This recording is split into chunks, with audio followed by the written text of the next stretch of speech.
What are we setting for? 270 Boulder Comp.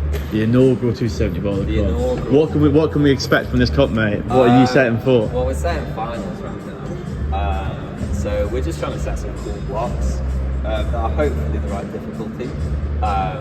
We're pretty much just trying to put on a good show. Like the athletes they'll do all the cool stuff. We're just putting the stuff up that they'll be throwing shapes on. Yeah, but I've got to tweak it quite a bit because it's not right at the moment. So you're like the architect behind this whole thing? Yeah, architect, painter, decorator, homeless man, whatever. Yeah, it looks okay. It's a tough line between something that works but also something that looks good. I think the key thing with the competition is obviously like fairness. So we've got to set moves that are fair for the 6 competitors and don't benefit a certain height. So this move is quite a small box, but it's a big move. So it's a tall climber might struggle to generate, but they'll have the height. But a small climber will find it easier to generate, but it's slightly further. So it kind of balances it out. I'm just trying to figure out how to best use this space to my advantage.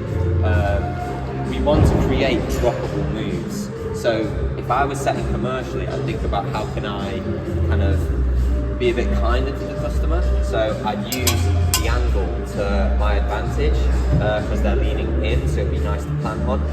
But I'm actually going to face the hole away, so it actually makes it slightly worse and harder to tension. At this point you'll have jumped out, and I think what I want is maybe to match it with toe hooks, or maybe drop in, out, toe hook, and just find the right position. Your foot could be skating down the wall, and then you match. I did it. Drop off. Good way to finish. Sideways. Yeah. I think the key thing for me to remember is I am not a 5-foot girl. So when I climb it, I'm kind of not. It's really important to think about not how is this block going to climb for me, like how does it feel for me, but what's going to happen when 6 girls get on it. You know, how far can they reach? What, can I put myself in their headspace, in their shoes, in their body? How is it going to feel for them? I think once you start to think about the climber rather than yourself, you're kind of literally taking a step back. It's not about me, it's about how's this going to work for the girls getting on it. Is that what you think makes a difference between a good setter and a great setter, being able to put themselves in the climber's shoes rather than how the move would feel for them? It's the difference between a successful comp and a non-successful comp. You get decision fatigue from comp. You can't make the wrong decision. If you set the wrong block, it's going to be a terrible comp. So one example where I've made a mistake before is I've set a palm move, like a pressing move, and it did work. And yes, I could have set something else, but I didn't have enough time. And then when the girls got on it, they just didn't quite have the back or the height that I did to go under it, and so they just couldn't get through it. And it was a mistake, and I learned from it. But how much better would it have been if they'd actually got through that sequence? So if nobody gets through this bottom sequence, what's the point of me setting the top? It's got to be gradual. Yeah. Otherwise, there's no show. And that's what we're aiming for, isn't it? A show. Yeah, we want to entertain. Climbing is cool. The lights, the music, the commentary, the energy will be amazing. Imagine a gig ending halfway through, everyone's going to be disappointed. So yeah, fingers crossed, right decisions, should be good. I'll give it another go now that it's moved, because I think where it was, it's useful for us. It looks better now. So yeah, hit out, float on the crimp. We're gonna change the top because it's powerful, but it's not right. Okay. I think what I might want to do is move the volume higher. Go to. I think it's too stable. Oh, sorry. Go for it, go for it. I just, once you hit the flat, you're done. The flat, the front finish. But we've already got moves that are left. So if we go left, left, it's a bit boring. Yeah. So we'll just have to think of how can we make the top. What if you brought the top like back actually over to the right and made it more vertical? So it's more like a. So, Mr. Man with a plan, what are you seeing from the comp? What are we setting for? What's going on? Right now I'm just sat eating my lunch, watching Ben set our finals for our Boulder Open. So we've got adults finals today. It's looking cool. Some of them are looking a bit hard, but we know we've got some strong boys coming. So the men's are definitely.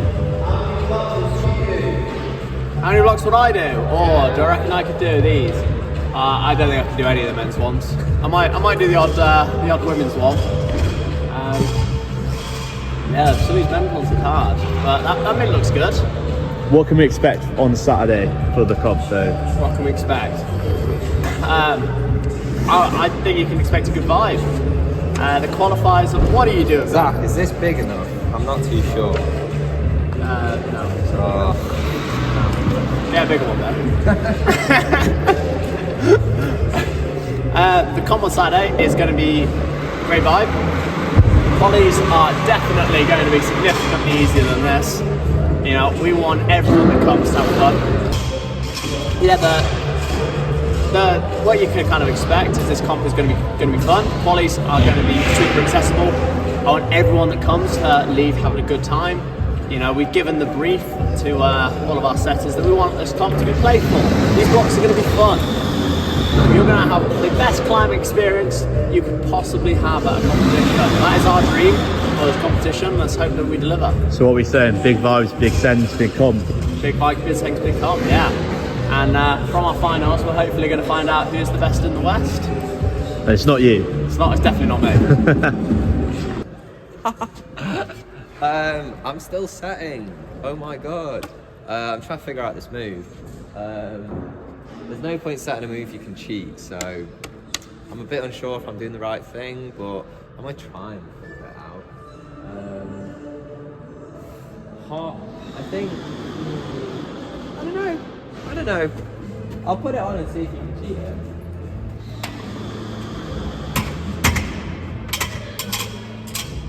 Why is it always at this corner that you're filming? You are. It's always this corner that you're filming. It's always this corner that I have. This is going to be called the meltdown corner. You only seem to set in this corner. Oh yeah.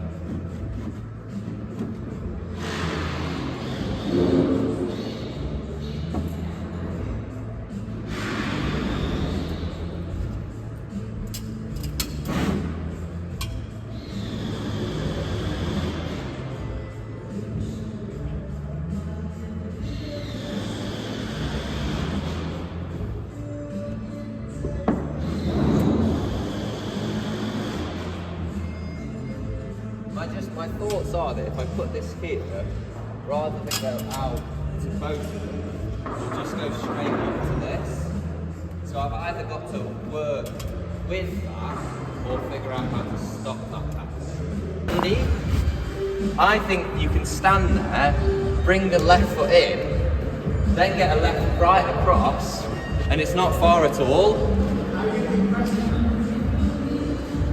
So what I'm saying is, that move over is quite physical. Yeah.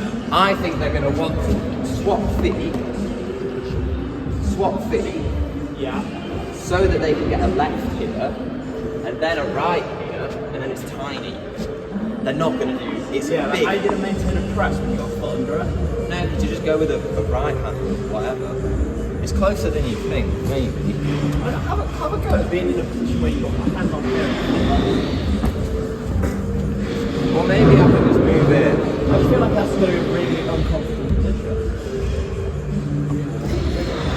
Okay, moving on. Yeah. Yeah, so I think.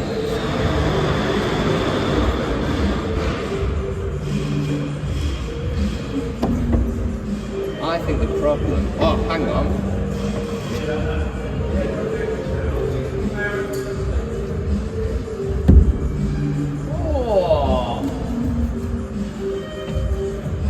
So there's like multiple ways through it. Yeah, you can do the longer way, which is actually quite nasty, or you can trust the foot. I think this first move needs to be easier though. I might just beat that foothold out from behind the wall. From behind the wall. Go on. Yeah, are you ready? Right, well, testing's finished. We've laughed, cried, led. Hopefully it'll be a good show.